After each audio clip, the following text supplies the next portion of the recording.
So back with Matt and Scott from Activity Wales Events. We're going to talk now about day 2 of the long course weekend, which is the cycling or sportive day, Wales Sportive. So that takes place Saturday morning this year, the 13th of July. So we've got a number of distances and options available, so let's just get the basics out of the way first. So somebody wants to come along and cycle the weekend, what are their options? Well, you've got 3 options really. You've got a 40-mile loop, you have a 72, which technically is the full Ironman loop, and then you have 112 miles, so which is for a more sort of serious cyclist, which takes in the 72, and you come into Tenby and then you go back out for the 40. So that's where a lot of people, it makes or breaks people going back around. But to be honest, this is the one event probably of the weekend where the 40-miler, we call them our getting off the sofa guys, is that if you want to be involved and you just want to start getting into sport and whatever, that's the event to do, the 40-miler. Yeah. And in terms of numbers, how many of you had previously, and what you're looking for? You're looking at about 1,500 cyclists in all, to be honest, across the three events. But yes, it's an event that can go to 4,000, and is growing very, very quickly year on year. So I think as well with the value-added stuff, the big grandstands, the closed roads, the red carpets, the music, the bands. It is one of those unique sportives where a lot of money is spent on the actual the athlete experience and the supporter experience, rather than purely just allowing people to go out with a map and start and finish on a map. Yeah. So let's talk about that start and finish, because you're right in the centre of Tenby. With the red carpet, as you say, you've got the grandstands for the finish, so that's quite must build quite an atmosphere there as people start finishing through the day and through the different events building up there. Absolutely. I mean, Tenby is such a beautiful place anyway. It's a walled town, so it's quite compact. So if the spectators coming down, there's plenty for people to do while they're waiting for the athletes to come home. But it is really is a unique atmosphere where the actual finish, it is like a natural amphitheatre again, and there's always big crowds there on a normal day without putting an event there with spectators there. And we've been to many sportives around the country and have yet to see one with a finish quite like that. Yeah.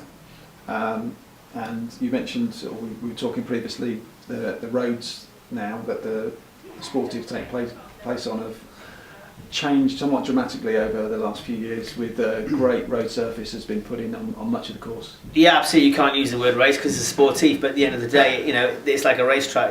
The asphalt, and it's superb now. They reload a lot of the roads. They needed doing anyway, a lot of them, and they're just absolutely superb. So a lot of people have seen times just tumble, just really because of the condition of the actual surface there. So a lot of good feedback locally as well. People actually getting the new roads down. Yeah, and also the start of the long course athletes. So we've got the two elements. We've got people that may be just doing the sportive. We've also got the triathletes who will be doing maybe the 3 days, doing the 112 miles, doing the long course weekend. They get a pretty special start, don't they, this year? Yeah, absolutely. They're going to be in the middle of Tenby, again in the middle of the grandstands. Be massive crowds there, and they'll be starting on a time trial style ramp coming down, although it's still a sportive.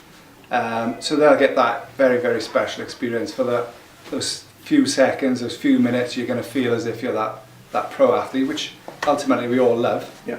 And the actual course itself, you've gone on the national park, the UK's only coastal national park. You've got some stunning countryside out there, and then you come back again into the town square. We've got live bands in the town square. I mean, it's just rammed with crowds and just such a special, friendly atmosphere. Yeah. And Saturday night, something going on there? Yeah, Saturday night we started doing it gets a bit more social then, I suppose. It's the pasta party, so it mixes then. So with the marathon on the Sunday, they have their pasta party. There's a bit of a pasta party then for the cyclists when they come in. It'll probably be one of the biggest nights for the music festival, because there's a music festival on as well. So a lot of the bands will be in. So the guys are coming down purely for the sportive. They can ride, have a night out. There's live bands in all the bars as well, being put on. So it'll be quite a special night for a lot of people. Excellent, sounds good. So whereabouts do people find out more?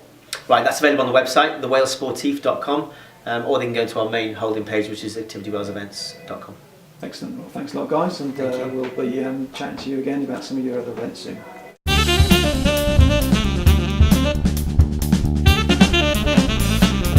Okay, we're with Oliver Simon again, local resident of Tenby and multiple winner of the long course weekend down here. We're going to talk now about the bike section. For athletes doing the long course weekend, it's 112 miles. It's on the same route as the Ironman Wales course. So for those who haven't done either the long course weekend or Ironman Wales, just give us the background and the big picture of what awaits people on their 112 mile journey in July this year. The basics from the start is basically a 72 mile first loop, long loop which incorporates the second loop as well. You've got a 42 mile second loop, 40 mile second loop. Yeah. And the second part of the course is the one that's got the most hills on it. But the first part is the closest bit. A lot of people go off quite fast because you've got a nice run all the way out to Freshwater West, usually into the wind, but it's a nice long, it's the flatter section of the course. And then you turn around, go all the way down to Angle. You know, like Fresh West is probably the best bit for pictures and things like that on the course because it's untouched. And then back from Angle, it's another fast section all the way back. So people tend to work quite hard on that first bit. Yeah. And then the second part of the loop gets a bit more technical. You've got a lot of downhills, a lot of uphills. And then by the time you get around to do the second loop, you know, sometimes you can be cooked. Yeah. But it takes in a lot of little villages, little towns. It's a lot more technical than your usual, you know, it's like a sportive. Yeah. It's a sportive. There's a couple of little different dog legs and things like that for the Ironman, but it does pretty much go around exactly the same course. Yeah. So it's not just get on your aero bars and switch your brain off for 6 hours. It needs a bit of bike handling and skills as well, uphill, downhill and twists and everything like that. Yeah, the first section is the only bit you can really get on your tri bars and stay on there a long time, but you've still got to be switched on. You've got cattle grates, you know, there's sand, it's usually quite windy as well. We've had perfect weather the last few years for the long course, so we're hoping for the same again. Yeah. But it's one of those courses that you can't really shut off at all because you've got high hedges, and if it's windy on the side, you know, a lot of people come down with their disc wheels, deep aero rims, you know, it takes its toll on them. You see them in the hedge. Yeah. So one of the things people are always interested in on bike courses is hills, or how many hills or how steep they are. So hills on the course are sounds like there are quite a few, but are they long, short, steep? What's the sort? It's short and sharp. Short and sharp it is. There's nothing that takes you too long to get up, and you're probably talking 16% is the steepest. There's a hill coming out from Wiseman's Bridge, which goes up fair stretch, and it takes you a bit of time. You know, it's not one of those ones you can sit in the saddle and grind up. You've got to get out the saddle and work hard for it, and then you go down the other side and you come up again to come out of Saunders Foot, and then that's a short, sharp one. Yeah. So if someone's sort of a reasonably, you know, moderate cyclist, they're strong, but they're not, you know, going to be up at the front. Is there any particular issues they've got with gearing that they should, you know, maybe have a bigger chain set on the back, or would, you know, most people's standard gearing be enough to get you around and up those hills? You might want, with the way everything works now with cycling, everyone wants to have higher cadence, so you have got to put on a bit of extra gear if you want to be getting up those hills and be coming off them fresh, because then when you've got the run the next day with the long course, you know, your thighs are still going to be burning from those hills the day before. So the easier it is going up those hills, the better. So I mean, like I think on the Ironman long course I had like a 28 on the top of the cassette on the back last year, and that was perfect for me. Yeah. Whereas like in years gone by, people have just grinded up these hills and not thought about running off them. Yeah. So we've got the twists and turns, the uphills, downhills. I was speaking to Scott and Matt earlier, and they were saying that in terms of road surface, is now actually very good, and there's been a lot of work done on those roads over the years since the long course weekend and the Ironman came to town. So just give us your feedback on that road surface. Yeah, it's getting a lot better. I mean, I train on the route most of the time now, and it's a lot of the roads were very rough. I mean, we get a lot of tractors and things like that in the winter, and obviously the weather hasn't been great. But no, there's some really good surfaces out there now, so time should be getting faster and faster. And people, you know, the bikes that if they're taking a lot of the brunt, you know, the faster the bike, usually the more just when you get in. So it's a lot smoother on certain parts of the course, especially out to Fresh West. And there's little bits getting done all the time. Yeah.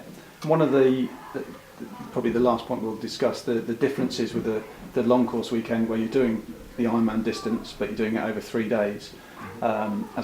Normally you'd be getting off the bike and then running the marathon. That difference, is there any particular techniques or things that you found where you're doing the hard bike miles but then you're stopping and then it's the next day you've got to do the marathon? Is there anything you do to help you recover from the bike and be ready for that marathon the next day rather than immediately afterwards? I think the best thing most people can do to get ready for a run the day after is mostly people do in their Ironman training anyway, whereas they're doing a bike one day, and then you do a long run the next day. That's the best thing you can do because you still haven't recovered purely from that ride you did. Yeah. Because you're working harder over each 3 disciplines. You're working harder on the swim than you might do in that, because you're finishing that last 100 flat out and then you're sprinting up the beach, whereas in an Ironman you're just going to be taking it gradually because you're holding yourself back. It's the same on the bike. You know, you're going to be racing that last bit from Saundersfoot into Tenby to get your fastest time. And then once you get to Tudor Square, you've stopped, you can socialise with everyone, you can refuel. Yeah. And then, you know, you're going to be on the start line the next day with sore legs. But the best thing to do is just to do that in training. Yeah. You know, do a hard bike and then the next day do a run. Doing a brick session isn't going to make as much difference for this as it would for a normal triathlon. Yeah. So a typical weekend with maybe a swim on the Friday and bike on the Saturday, Sunday. Yeah, it's just basic just training as you would do it. Yeah. Okay, well that's the bike leg, and thanks for that, Ollie, and we'll talk to you about the run soon. Yeah.